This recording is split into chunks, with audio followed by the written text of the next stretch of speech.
All right, so I've gone back and forth a little bit, tapping back and forth, trying to even up and split the difference between the side of the slide and the side of the sight on both sides. So I've gotten it to the point where this is at a depth of 0.88, and over here it's 0.94. So there's a 6 thousandths offset right now. So I need to get it in the middle.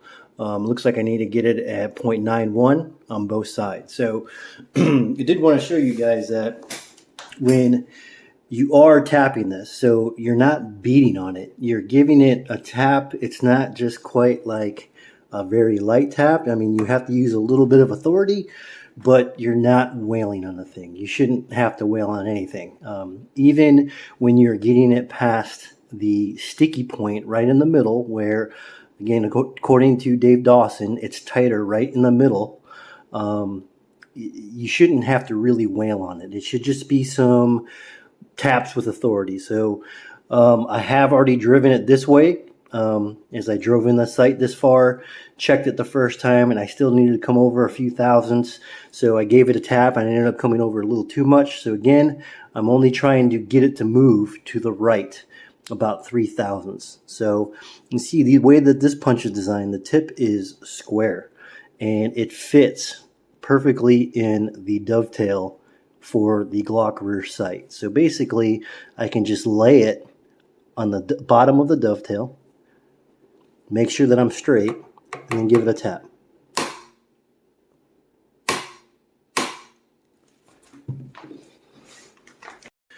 All right, so I've done all the drifting. I got it to the point by tapping it back and forth to get it split directly in the middle. Dependent on the fact that Glock machined the sides perfectly symmetrical, along with Ameriglow machining the sights perfectly centered, which to the eye, it looks like that is the case. And then by measuring, so 0.91 on each side, from here to here. Same thing from here to here.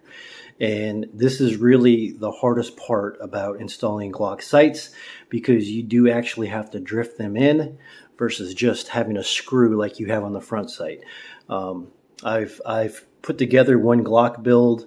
I've removed the internal slides and frame parts multiple times for cleaning. Obviously, when I built one up, I had to do it.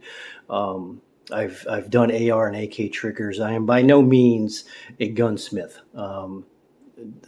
Fully capable of doing my own parts. It's not that intimidating of a job.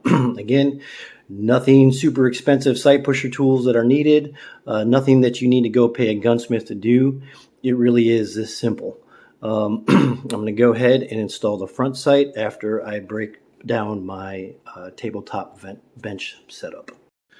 All right, so now that we got the rear sights installed, it's time to install the front sight. So take a little bit and wipe off some of this oil that's up here.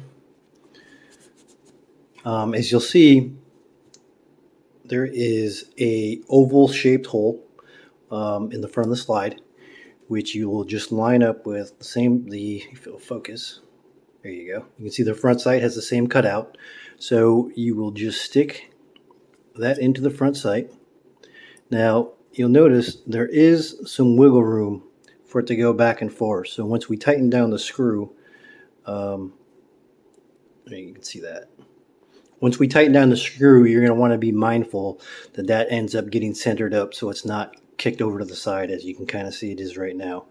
You want to make sure that it's centered. So when you install this little screw, and it is a tiny little screw, you are going to want to use some Loctite. Now, I guess due to lack of inexperience, I've always been kind of anti-red Loctite or Loctite 271 when it comes to these tiny little screws, because I was always apprehensive that it would end up getting stuck in there. Well, I recently removed my Agency Arms 417 comp off of this gun here, my build, because it wouldn't cycle correctly with the dual port comp. And you can see it is held on with set screws, and you can see the marks in the barrel that the set screws have left.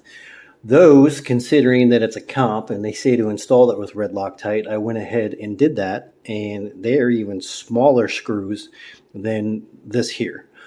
I was a little bit scared to see how seized up they may be trying to get it out, and it really wasn't bad at all. Didn't even require heat to remove them. So I say all that to say that when I install this front sight, I am going to go ahead and use some red Loctite, though I will say that when I installed that front sight, I just used blue 262, I believe it is, 242. Blue 242, which is for the removable smaller fasteners.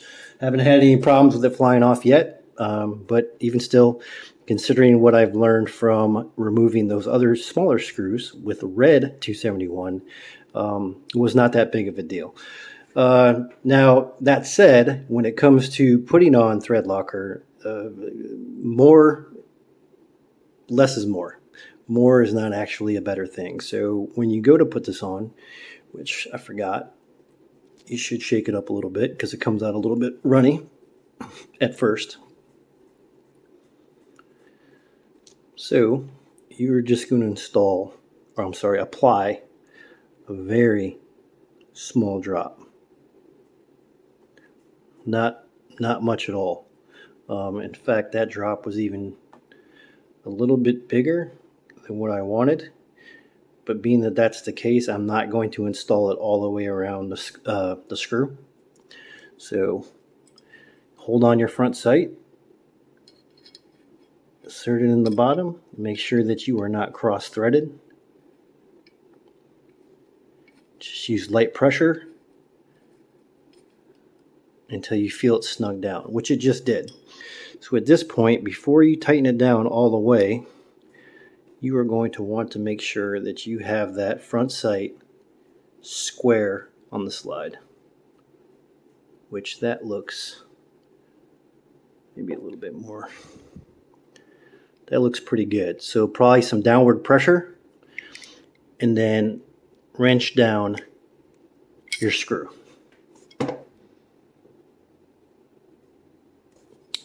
Looks good. I am pretty happy with that.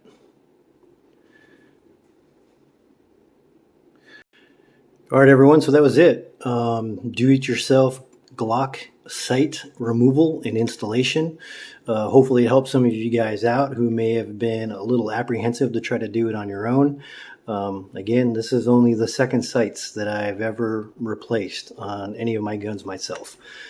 Super easy to do.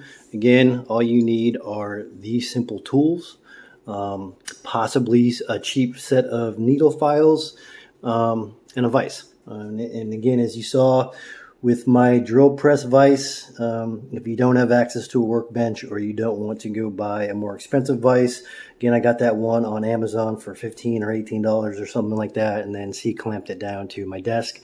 Worked perfectly fine. So really is a super simple task. No need for expensive sight pushers or to pay somebody else to do it. Of course, if you choose to go that route, I mean, that's fine and dandy if that's what you want to do. And again, while the factory Glock sights are perfectly capable, they will put bullets on target.